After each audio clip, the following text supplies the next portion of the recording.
Welcome to, Hi. yes, that's Dr. Letitia Sampson. If you will just pause for a moment as I give the introduction, and then we'll catch right up with you. Okay, All right? perfect. Okay. So let me welcome everybody to Morning Star Community Christian Center's Life Study. Every Thursday evening, we come to you live in a living color with another very important scripturally based lesson to help us all enhance our lives, to help us all maximize our lives. And we thank you for joining us this evening. And do we have an exciting program for you, an informative one, an inspirational one, and one that we think will be very provocative as well. We have two very special guests, one of whom has been with us before. You were blessed by her before, you'll be blessed by her again. And so, as always, we begin with a reference to the foundation of everything that we do, and it is the Word of God, the Scripture, the Bible. So we ask you to always hold up your Bibles or the digital devices on which you have your Bibles and repeat these words after me. This is God's holy word. This is God's holy word. Receive it, believe it, and achieve it. Receive it, believe it, and achieve it. I love it. All right. And so I want to read for you the following scripture. The first one is found in Psalms 89 and verse 14.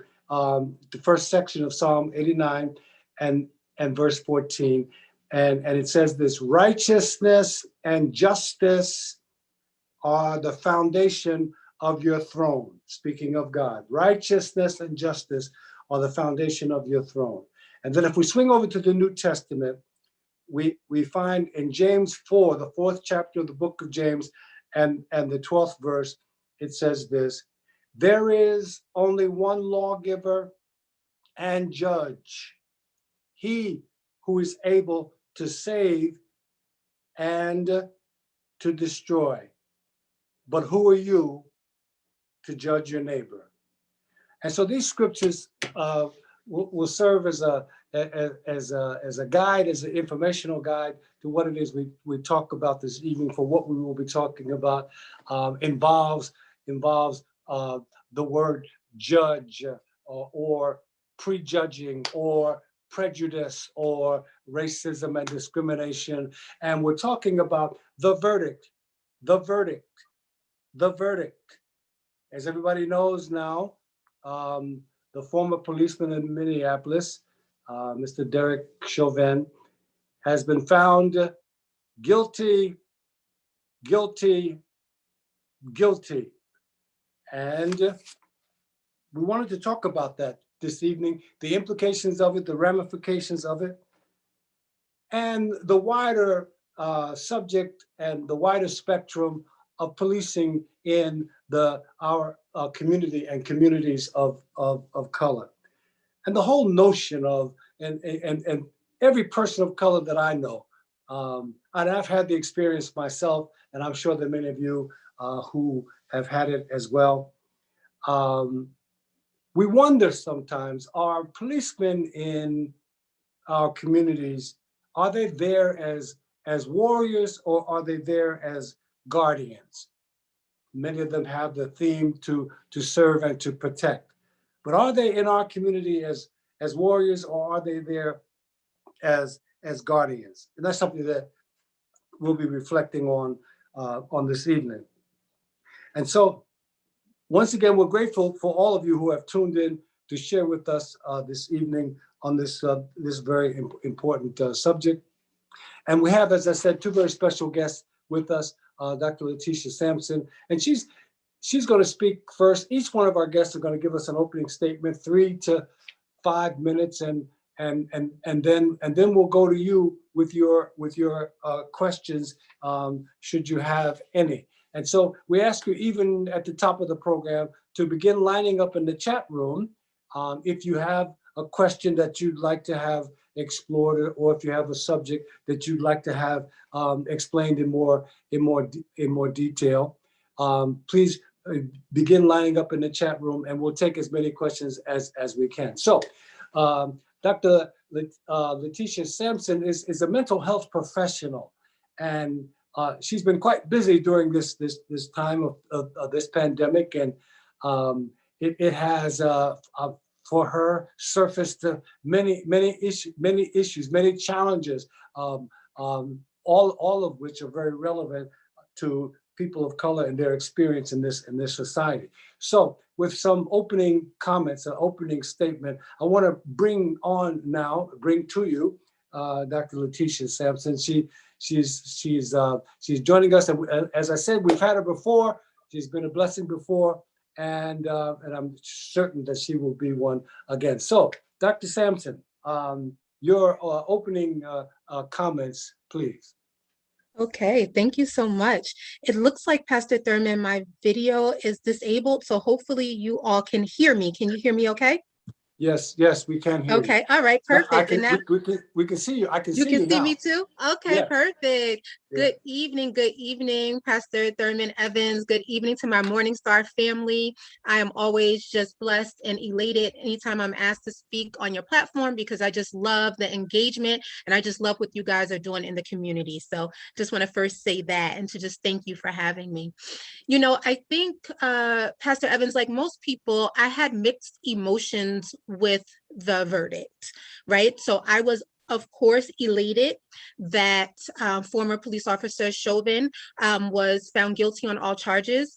However, I guess I still felt some sadness, and I had to do some internal work around that, because for me, it was just so difficult to celebrate when I felt like, why did we even have a trial, right? Like, we had to catch this on video, you know, so many people in the community who were recording it, especially the 17-year-old girl who recorded the entire 9-minute incident, right? We had community members who were traumatized seeing a murder right in front of them in their community, and we still had a trial. And we still had to deal with the possibility that he would not be found guilty, because so many officers prior to him have not been held accountable for the murders of Black and brown people. And I guess it was also bittersweet, because while one part of me was celebrating the verdict, I was also saddened because there was yet another police shooting in the same exact precinct in Minneapolis at the same time. So it's like we can't rest on our laurels because of this one guilty verdict that came through. Former Officer Chauvin definitely deserves to have to face the consequences of his crime, but we've seen how many other police shootings since the verdict. And you know something, Pastor Evans, the other piece is how many incidents are not caught on tape. You know, I'm going to age myself for a second, but I remember I was a teen when Rodney King was beaten in 1991. Right. And that was caught on tape. And yes, you know, our fallen brother, may he rest in peace, was not killed, but like police brutality is not new in our communities. That's right.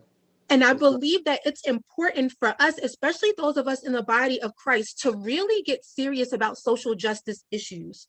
And the reason I bring that piece up is because the civil rights movement occurred because the members of the Black church worked together diligently to ensure that laws were changed. And we can't forget our role, the church's role, the Christian role in social justice. We have to be concerned about what's going on in the communities. So that's where I am. And hopefully we can have a great, invigorating dialogue just about where everyone is with the verdict. And hopefully I can also give some mental health tips, because I think that so many people are conflicted. They don't know whether to celebrate or to still be sad about everything else that's occurring right now. Yeah. Thank you so much. You're welcome. Powerful opening statement. So let me now bring on our other panelist, who is attorney Randy Davenport. He's a criminal trial attorney, and he is our other panelist. And you're going to be blessed by his presentation as well, as he talks from his perspective again on implications, ramifications of this verdict, and where we find ourselves here in the year 2021, in the wake of the guilty verdict regarding Derek Chauvin. So, Attorney Davenport. Thank you. I'd like to first begin by thanking Morning Star and Pastor Therman for inviting me here to speak today. It's an honor and it's a pleasure to be here in everyone's presence. And it's also a pleasure to be here in light of the verdict, but at the same time, I still grapple with it, as the doctor said, because I still just think about George Floyd and how his neck was under the full weight of that man's body, and how we just had to sit there as a nation, as a people, and watch the life of that man just drift away before our very eyes.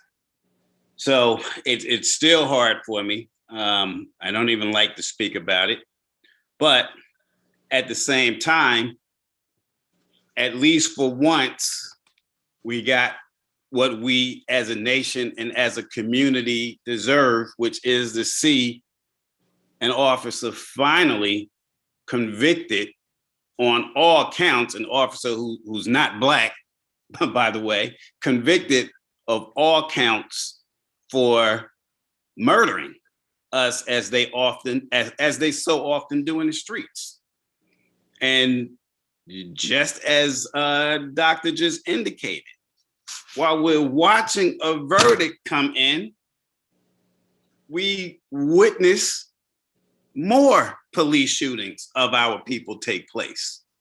And it's been every day since then. It was one in Elizabeth City in North Carolina, one in Charlotte, and we know of the other ones that took place up north.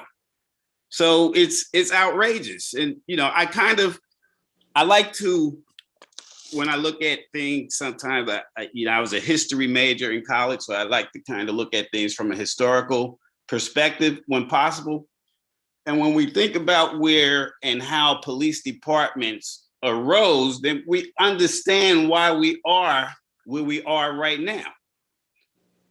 First, there were slave patrols, where people used to go out, white men, and find runaway slaves, bring them back, do what they did to them before they got them back, of course, beat them, whip them, everything else, right? We started with the slave patrols.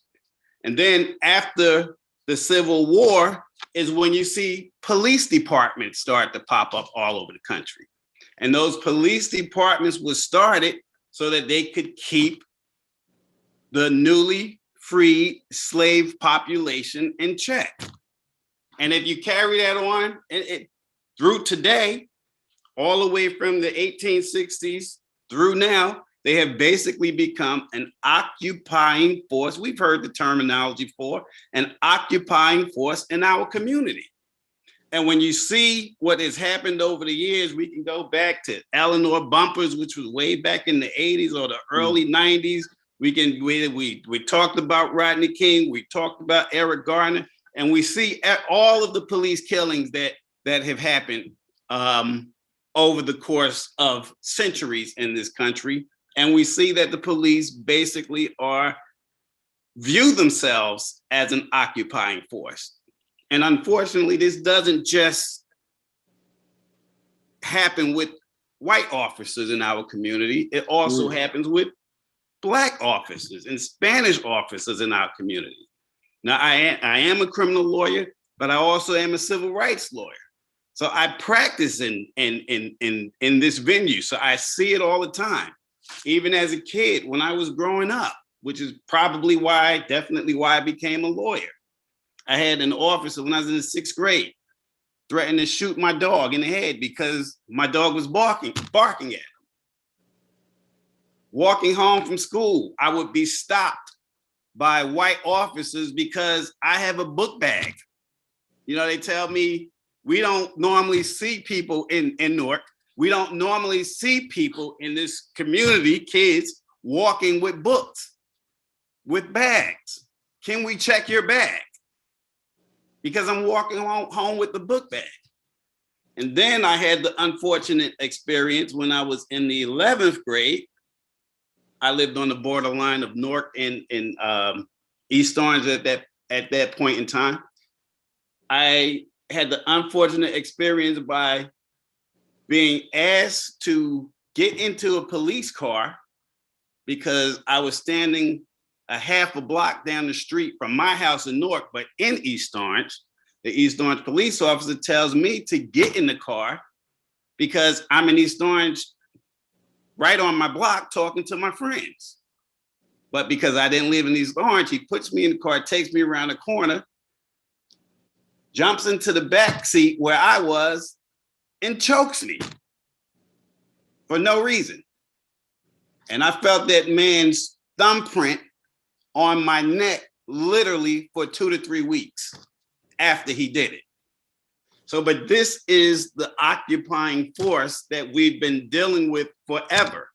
And then when it's time for them to be prosecuted, as the doctor says, most of the time they're not.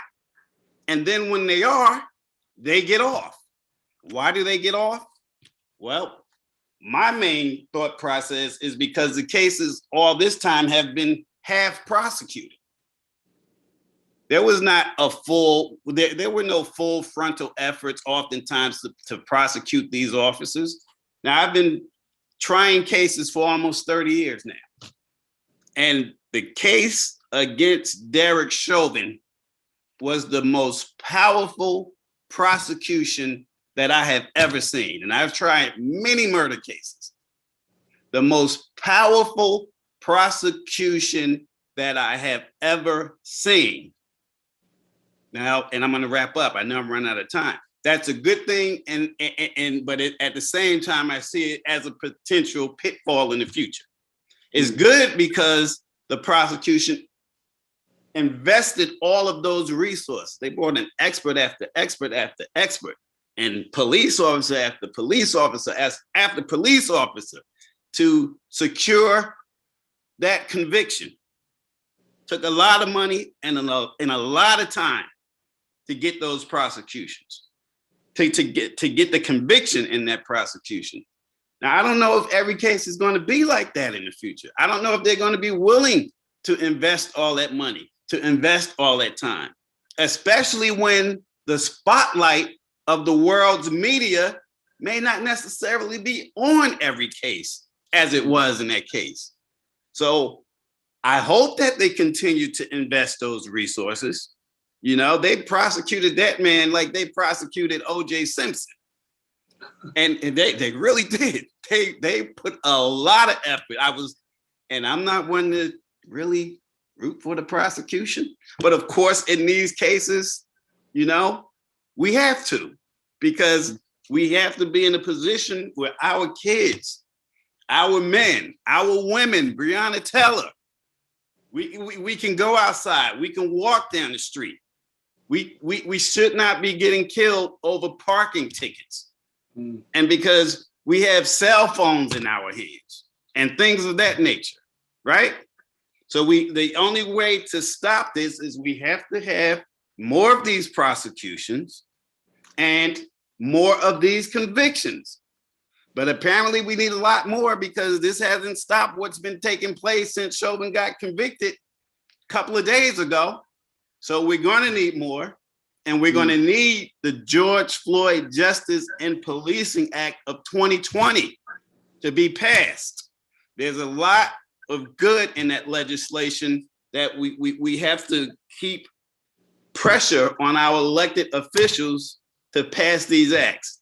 And if we have systemic change in the prosecution of these cases, then we can get systemic change in the racism that exists in the policing of our community. Yes, yeah. Thank you so much, Attorney Davenport. I'd like to ask Dr. Sampson and yourself, especially Dr. Sampson, I want you to highlight, if you will, what are some of the mental health implications of a lot of the references that Attorney Davenport made. For example, we see almost daily, and daily, even since the trial got started, even since Brother Floyd was murdered, we see almost daily continuous police abuse. You know, we saw the case down in Virginia where a Black lieutenant in his uniform Yes. was like, I mean, literally abused by the police for nothing. Today I saw policemen in Atlanta, and as Attorney Davenport said, some of them were Black officers, abusing students or young people who had done nothing wrong. And I'm saying, what are some of the mental health implications of Black people walking around every day, looking at these people who have these guns and these badges and these licenses to treat us any way they decide, and usually the way they decide is a way of abuse. Dr. Sampson, you first, and then Attorney Davenport, if you would be so kind as to respond to that. Thank you, Pastor Evans. I want to read something that I think will shed light before I give my answer. The first thing I would like to read is, according to an article from The Conversation, police violence is a top cause of death for Black men. Since 2000, U.S. police have killed between 1,000 and 1,200 people per year, and the victims are disproportionately likely to be Black, male, and young. Additionally, the research says that the police in the United States kill between 1,000 and 1,200 people a year, but only a tiny proportion of those cases result in criminal prosecution for the officers. Between 2005 and 2019, only 104 police officers were arrested for murder or manslaughter, and of those 104, only 35 were convicted of a crime.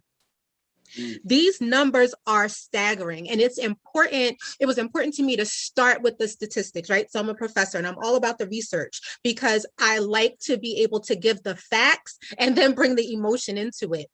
We cannot ignore what the impact is for us as Black people, as brown people of color, whatever term is inclusive that you like to use, and how we are policed in our communities. One thing I put in the chat while Attorney Davenport was speaking is to even understand the origin of the word officer, right? So it comes from the slavery term overseer. So we have to even understand the history with that, right? And I think it's important to know something. Prior to integration, we had police in our segregated communities. And guess what? They look like us and they lived in the communities and we knew them by name. And even up until about the 70s and 80s in certain communities, you could not be an officer in that particular town unless you were living in the town. And as time has gone on, we've completely done away with that.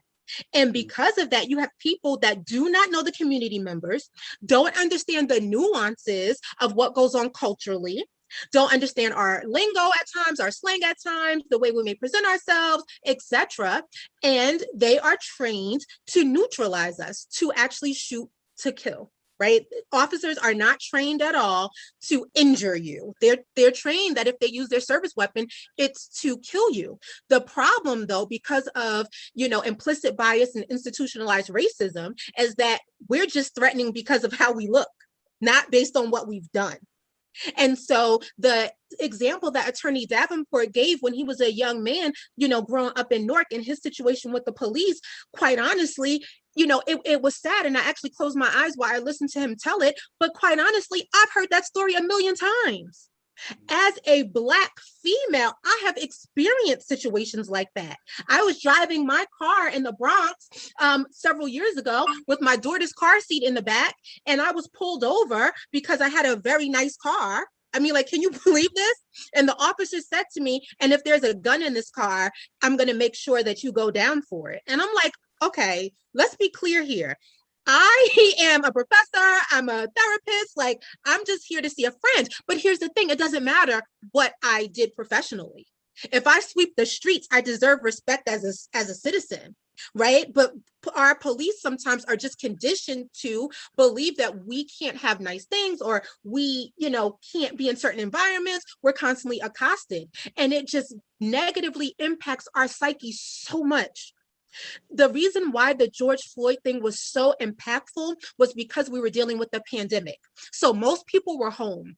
And most people were home glued to their TV, glued to their social media, etc. That's people of all different backgrounds. And so the America could not ignore what happened. See, we were able to ignore what happened with Eric Garner. We were able to ignore what happened with Tamir Rice. We were able to ignore what happened with Sandra Bland. We were able to ignore what happened to other brothers and sisters because it wasn't replaying loop by loop over and over and over again. So we felt sad. We put our hashtags. We may have worn our shirts, but that was it. But this one, we had no choice but to actually tune in internally and say, wait a minute, enough is enough.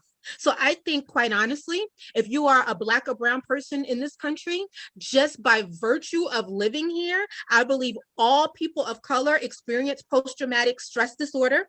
And a colleague of mine, Dr. Joyce DeGroy, came up and coined a term in the late 90s, early 2000s called post-traumatic slave syndrome. And it's related to all of what we're speaking with tonight, and all of what Attorney Davenport said, and even what you mentioned as well, Pastor Evans. We are traumatized. And the fact that we're able to worship and love and have families and have jobs, quite honestly, is quite remarkable. And anytime I see people, downing Black and brown folks, or saying, hey, if you got your stimulus check and you didn't start a business, or you didn't do this, or you didn't do that, you're failing, or etc., I constantly speak out against it, because quite honestly, no group of people have endured what we have endured. Right. Guess what? We have to be real, and we have to get honest about these conversations. The United States paid reparations, to members of the Holocaust. And hey, guess what? I'm all for that, but we have not gotten any reparations. The Holocaust did not happen on American soil, but chattel slavery did. And we are heavily influenced by it. But when you start talking about reparations for Black people, guess what? People get uncomfortable. It's not something that is allowable for us for some reason. So I'm just very sensitive about how we are treated, and I'm very sensitive about how we treat each other and the level of support that we give to each other, considering all of these circumstances, because we are not all okay. Our children are not okay. Guess what? The newest victim, 15-year-old girl, Michaela, my daughter's 15 years old. My daughter's 15 years old. Yeah. We have to recognize that because of how we show up in the world, our skin, our body types, etc., we are considered a threat. That's right. And we have to be able to have conversations like this, where we can really debrief and we can really talk about what needs to be done in our communities for us to heal. Yes, thank you for that. Attorney Davenport, anything you want to add to what Dr. Sampson said? Well, I can't really speak to the mental health implications, but I can say that what we as a community have been experiencing, it can't be good for our mental health. Right, right. Every time when we have to wake up every day, and in light of what we all witnessed, particularly with regard to George Floyd, when we have to wake up every day and we see another one of these, and it's like we're being traumatized every day. You saw that movie Groundhog Day with Bill Murray. Every day he wakes up and the same thing happens, the same thing. That is what's going on with us right now, every day. So we're being traumatized as a community every single day when we see these shootings happen. Yeah. And I'm only happy that not only us, but as a country, people have become awakened to this. I see white people, I see Asians, and of course we see Latinos joining in the protests, joining in and showing the frustration that we feel, joining in to say that Black Lives Matter. It was a joke when they first came up with the terminology Black Lives Matter, but it's not a joke anymore. Everyone now realizes that we matter, but That's we right. still have to take it to the next step and get this legislation passed. Yeah. We have to. We have to. There's a lot of good in the I'm just going to call it the George Floyd Policing Act. There's a lot of good in that legislation, and one reason why I think it really will have an impact if it is ultimately passed, and that's a big if. If it is ultimately passed, and that is because if these local police departments do not comply with the requirements of the Policing Act, of the George Floyd Policing Act, guess what? They're going to lose federal funding. So if you lose federal funding, you've just about lost your police force. So we got to get it passed, and hopefully that will lead to some real systemic changes in the way Black people and other communities of color are policed in this country. Yeah.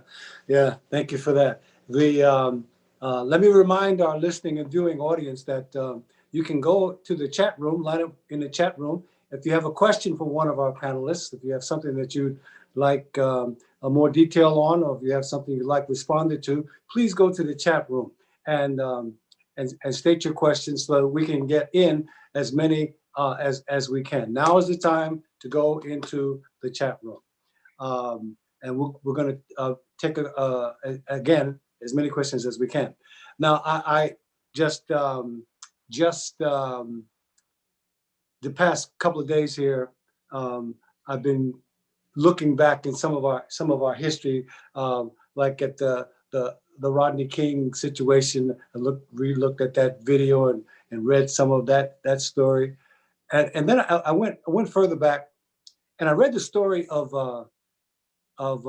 Greenwood, the Greenwood section of Tulsa, Oklahoma, which has become popularly known as Black Wall Street. It's a section of Tulsa that was doing so well, and was like totally destroyed by a white mob back in 1921, and then again we see, and we have been seeing over the past year, almost daily, the media has revisited the video of George Floyd being murdered in the streets of Minneapolis, and this harkens back to what Dr. Sampson was saying, and that what you, Attorney Davenport, alluded to. We are traumatized and re-traumatized and re-traumatized and re-traumatized virtually daily. We clearly are suffering from post-traumatic stress disorder. If anybody on earth is, Black people in America are, because we cannot experience and re-experience that kind of trauma, that kind of use and abuse without it having a physical impact, let alone a mental impact on our bodies. And it's no wonder that Black people suffer disproportionately from all of the major illnesses in our society. We have higher levels of heart disease, higher levels of cancer, higher levels of high blood pressure, higher levels of infectious diseases, higher levels of diseases where the immune system is depressed. And it is a lot of it is a function of being Black in America. I've said often, and I say again, being Black in America is hazardous to your health.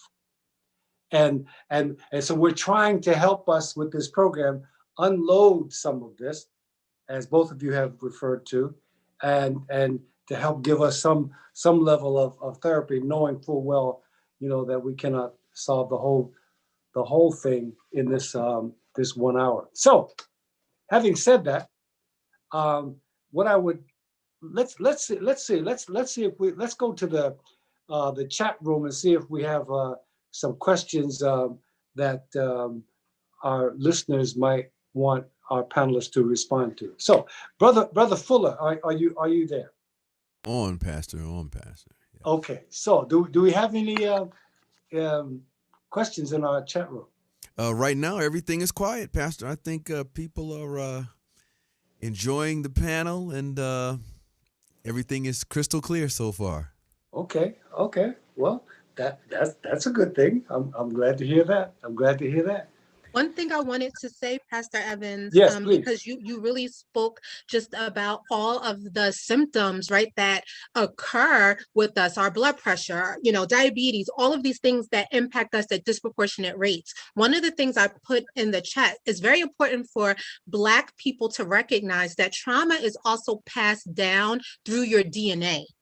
Okay, so the things that our ancestors experienced, the things that our parents experienced, the things that our grandparents experienced, so on and so on, is actually passed down in our DNA. And I want to read a couple of symptoms of generational trauma. Okay, so they include hypervigilance, a sense of a shortened future, mistrust, aloofness, high anxiety, depression, panic attacks, nightmares, insomnia, a sensitive fight or flight response, and issues with self-esteem and self-confidence.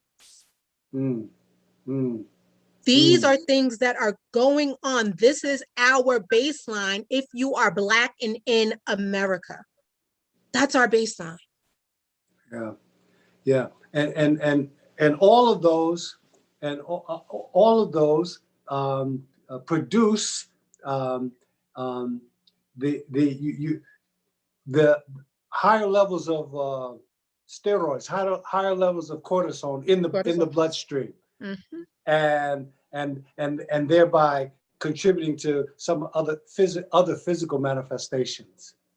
It's just absolutely it's a it's amazing. It's amazing that we it's amazing that we are still here, still live, still in living color, and still making miraculous contributions to the forward movement of the human condition.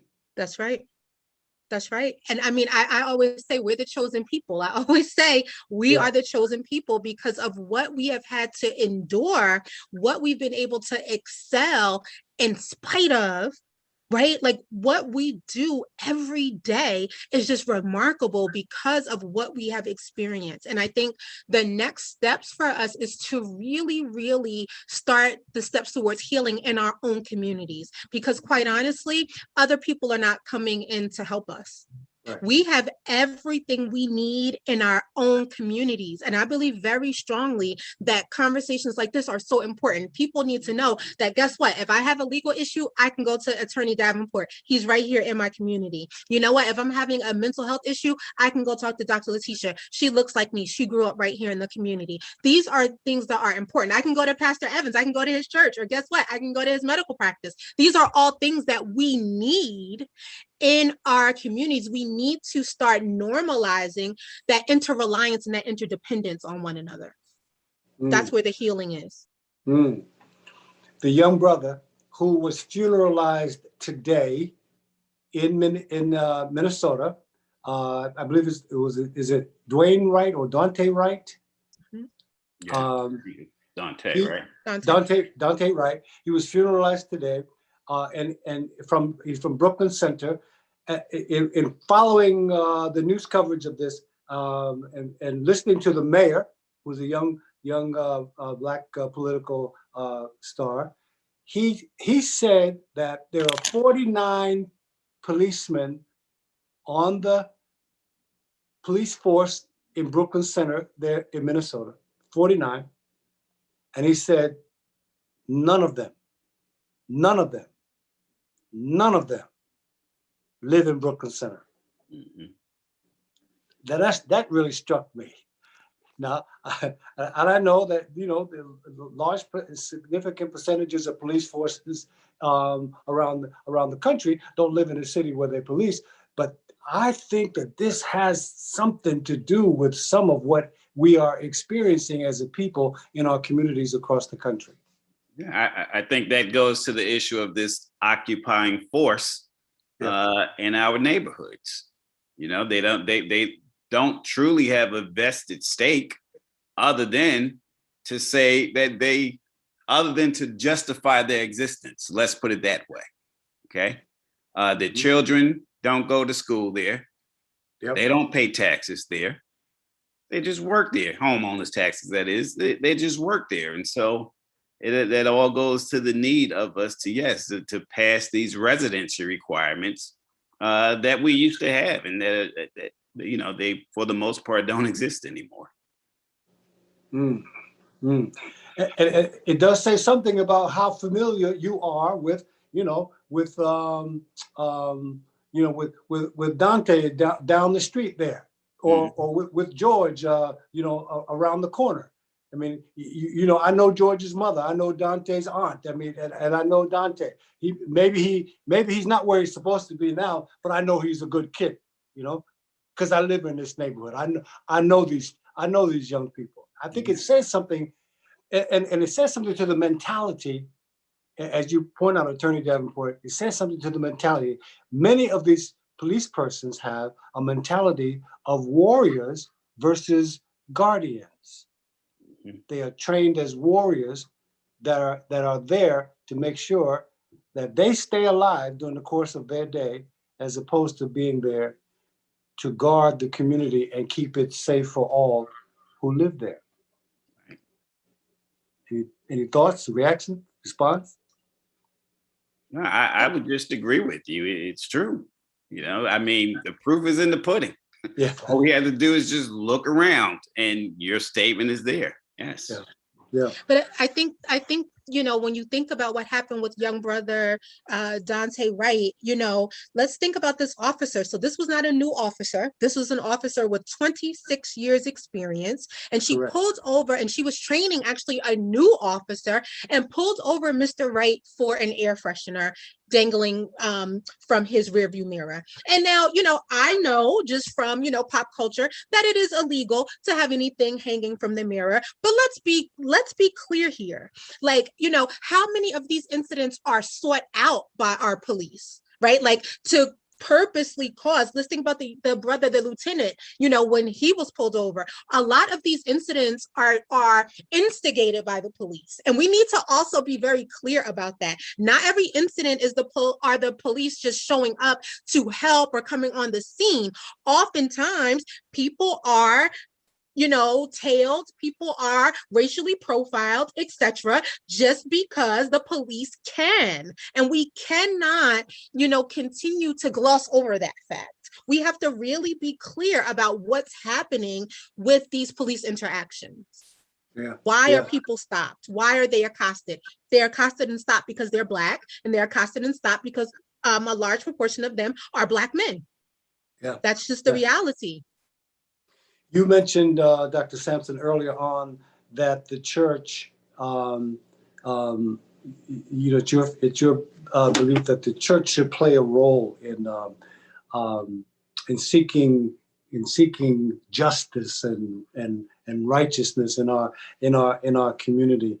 Any further thoughts about specifically what that role might look like? Any suggestions about on what the church can or should do in this regard? So I guess for me, Pastor Evans, I go back to the history, right? I go back to the civil rights movement, and that was definitely something that was done across various cities in America, but the catalyst really was the Black church. That was a place for various nonprofits to meet. That was a place for various community organizers and activists to be able to strategize and plan with the community, whether it was boycotts of the bus system in Selma, whether it was boycotting or protesting different stores or any of our sit-ins, etc. These things changed federal law because they were organized. One thing I say to people all the time, there's a difference between activism and protesting and looting and rioting. And the media likes to really liken protests and individuals exercising their ability to be activists to rioting. And that is just so unfair. And it's not true. Peaceful protests have changed the fabric of America. Laws have been changed because of it. But what happens is, and this is where I feel like the church can play a role, over time, things start to wane. When Brother Floyd was murdered, everyone was taken to the streets. You couldn't scroll on social media without seeing it, etc. But 6 months later, it wasn't the same. We have to constantly be reminded about what's going on in our communities. And we can't, especially those of us who W.E.B. Du Bois would say are part of the talented 10th. That would be me. That would be you, Pastor Evans. That would be you, Attorney Davenport. Those of us who have voices, those of us who have influence and access, have to use our voices and have to use our platforms to help the community. We have to be able to talk about these issues without fear of offending, right? Everybody's so politically correct. You can't say anything wrong about certain groups. Yet we are demeaned, disrespected, and it's just lauded and applauded and okay. Right. So I just feel like we need to be able to talk about what's going on in our communities and use our platforms. And I think there's no other platform that's better than our communities of faith, because that way you're able to have access with the people and help them see, right, that God is a God of justice. God is a God of fairness. God is a God that wants things to be just and right on earth. And so if we're able to emulate that, I think things will get a lot further, but we have to be willing to talk about it. And I feel, Pastor Evans, a lot of people, especially in our communities of faith, don't want to ruffle feathers and aren't willing to go there. Yeah. You're right. You're right about that. You're right about that. And you're also right about the fact that at the cutting edge of most of the change that we have been able to secure for people of color in America really has been the church or some minister of the gospel. If we trace back our leadership in the Black community, going back to the days even of Nat Turner and Sojourner Truth and that's right, and Harriet Tubman, they were all preachers as best they could be. That's right. And they believed in the gospel, and that's why we started off with the words that we started off with: righteousness and justice are the foundation of God's throne. And if we believe that we are God's people, and if we believe that we are God's chosen people, that means that we should be in the battle and on the forefront of the battle for righteousness and justice for all. For it may not matter to anybody else, but I'm clear that Black lives matter to God. Absolutely. Somebody needs to say amen. Amen. Let's check again in the chat room, see if we have any questions. Brother Fuller. Yes. Did anybody join us with the question or no? Yes, we do have one for Attorney Davenport, and a bunch of comments on the chat are about how sizzling the panel is.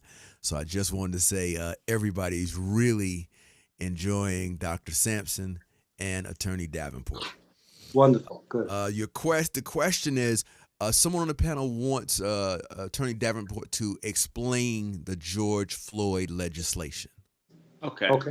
Well, I happened to pull out a fact sheet from the Congressional Black Caucus, and of course I can't go through everything. You know, these this type of legislation is often thousands and thousands of pages. But some of the highlights are that the George Floyd Justice and Policing Act of 2020 seeks to end racial and religious profiling by police officers. We know what profiling is, right? When you stop a person basically on the basis of their race, gender, or religious leanings. Okay, so the act seeks to prohibit that. Okay, and it mandates training on racial profiling. And it also requires law enforcement to collect data on all investigatory activities so that there can be statistics to say who's being stopped specifically. And then once you know the statistics, you can take it a step further. Also, it bans chokeholds at the federal level and conditions law enforcement funding for state and local governments that they also, state and local governments have to also ban chokeholds. It bans, as in the Breonna Taylor case, where there was this no-knock warrant, which resulted in Breonna being shot and killed by the police. It bans no-knock warrants in drug cases, okay? And if the state and local governments want their funding, then guess what? They would have to also ban no-knock warrant in drug cases, okay? It requires that deadly force be used only as a last resort. And it requires the police officers to engage in de-escalation techniques before resorting to deadly force. And presently, when determining whether or not force is justified, the question is whether or not that force was reasonable. Okay, whether or not the use of that force was reasonable. But under the George Floyd Act, the question would be whether or not that deadly force was necessary. Okay, so that's a big difference between something being, okay, yeah, it's reasonable that he did that, as opposed to, I needed to do this.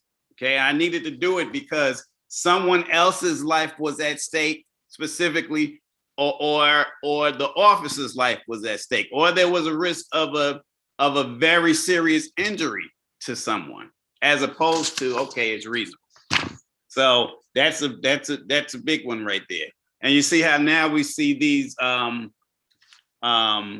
army tanks in the streets and these big Jeeps that you can tell were used for warfare and by the military. They're going to limit that now. Okay, so that then again, that goes to the image of this occupying force, right? So they're going to try to pull back on that and use that type of equipment on a more limited basis, as opposed to where it's just given out now as surplus. It requires that uniformed officers now wear body cams. You know, we have that a lot of places in New Jersey. Some places still don't, believe it or not.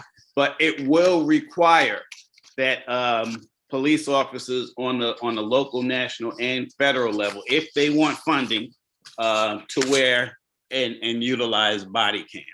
So, I mean, there are other major changes, which again, it's so many, we can't go through them all. But another aspect that that they would like to really employ more forcefully is to have more community engagement and community involvement in terms of policing in the community. So, but that's some of the items that would be covered under the George Floyd Justice and Policing Act. Yeah. Attorney Davenport, are you familiar with whether or not, and I might have another piece of legislation in my head, but did I hear that the bad cops, or cops with a bad record, yes, will be on some kind of registry, and they won't be able to just go from one police department to another? Is that a part of this? And that's correct. That is an aspect of the legislation as well. At present, let's say an officer shoots someone and it's not justified, but somehow he's not prosecuted, not convicted, but he lost his job on the force that he was on. That officer could literally pick up and just go put in applications on other police departments, and more than likely he would be hired. So under the George Floyd Justice and Policing Act of 2020, there would be a registry where you would track these officers. They would be required to input this information into the system so that everyone would know and would be able to follow that police officer where he was, and therefore make it less likely that that person would be hired by other police departments. Good. Thank you. Thank you for that. Yes. Well, we're up against the clock now. So what I'd like to do is to have, since we began with Dr. Sampson going first last time, or to begin the program, Attorney Davenport, we'll let you go first to give your closing statement, and then we'll have Dr. Sampson give her closing statement, and then we'll close out the program for this evening. Yes, Attorney Davenport. I'm just going to be very brief and say, back to George Floyd, I'm just so happy that there was a conviction in this case. And not just because I wanted to see Chauvin punished, but I think for the Black community who has endured so much at the hands of discrimination, brutality, and injustice by police officers, and police officers being able to do virtually whatever they wanted to do in our communities. And this is in our communities, whether or not the mayors in the legislative body were largely composed of Black people, white people, whatever. These police unions, these police officers have always been so powerful that they could do whatever they wanted to us. And now we see that there's hope. There's hope for change. When the videotape came out with Chauvin, there happened to be a Black mayor and a Black police chief who took action immediately and fired him. And as we said, as you indicated earlier, Pastor Therman, the mayor of Brooklyn Center, a Black man, right, powerful, young Black man, standing up. We saw the press conference when that police chief from Brooklyn Center came out the first day when this happened. It was incredible. He just was disregarding us, disregarding Black people, and thought that he could get up there and just be the same arrogant police officer, essentially, who had his knee on George Floyd's neck after this shooting and thought that he would just continue on. 2 days later, he was out of there. And so was the officer who perpetrated the act. Right. So I think by virtue of this conviction coming down on the worldwide stage, by the way, it's going to have some positive ramifications down the line. And I think even if the George Floyd Act is not passed, there will be some other positive things that come out as a result of this, because I think mayors and police chiefs around the country now are going to be under even more pressure than they were to see that some type of changes take place. But ultimately, we would like to have this legislation passed so that it becomes systematic, it becomes ingrained in law enforcement, and basically we now have a new way of policing in this country where at least we see a substantial decrease in the number of Black and brown people being shot down, brutalized, beat up unjustifiably by these police officers. That's what we want, and that's what hopefully will be on the horizon. Yes, thank you so much. Dr. Sampson. I'll be short, sweet, and to the point. What I will say is to absolutely ensure when you leave the house that your cell phone is charged. It is so important that we capture these incidents on camera. I know people are worried about getting involved. Listen, park across the street and record. Had we not had the bravery of a 17-year-old who recorded what happened to our fallen brother George Floyd, we would be having a very different conversation right now. So I think that it's a silly example in a way, but it's one that's very, very serious. We have to be willing to stand up. And I think the second thing is hold your elected officials accountable. We spend a lot of time in this country talking about the federal government and our senators and our president, etc. And that is very important. But the people that have the biggest impact on your life are your state government officials, your county government officials, the judges that are in your municipalities, the police chief, the board of education. Do you know who your state senators are? Do you know your state assembly people? Do you hold them accountable? Do they know you? Do you go to their office? Do you talk about what's going on in your community? We elect these people, so we have to be willing to do our part to hold them accountable. We can't just talk about some of the larger platform issues when we're not even engaged in what's going on locally. So I would say definitely get involved, hold people accountable, and do whatever you need to do to ensure you are mentally prepared and have the fortitude to deal with what being Black in America is. Okay, can I just say one more thing briefly? Real quick, yes. Yeah, real quick. I just want to say it's 2021. And Pastor Therman, you're taking advantage of the opportunities that we have today by doing webinars of this type.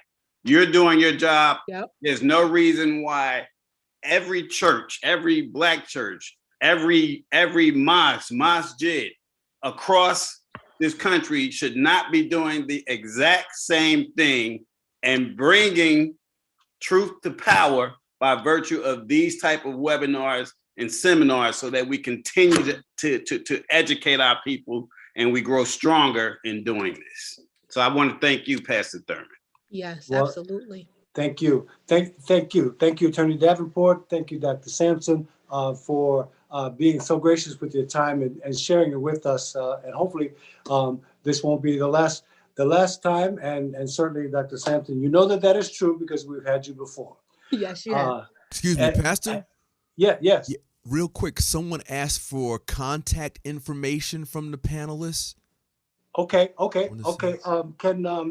Can each of you, if you're, can you give how people can reach out to you in case they need some professional help in either regard? Attorney Davenport, you want to go first? Sure, I'll give a telephone number and an email address. My telephone number to the office is area code 908-289-5554.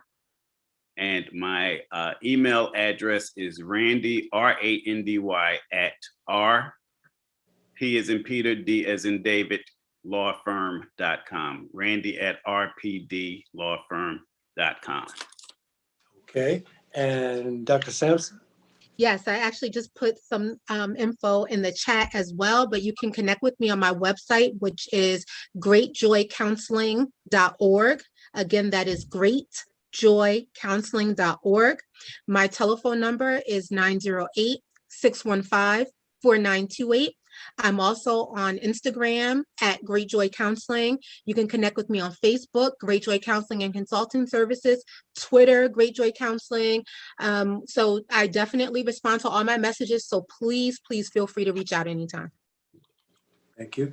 And I can be reached this coming Sunday morning at 9:30 at our worship service right here at Morning Star Community Christian Center Church. Listen, I want to thank Attorney Davenport and Dr. Sampson for being so gracious with their time and expertise and being so helpful to us on this evening.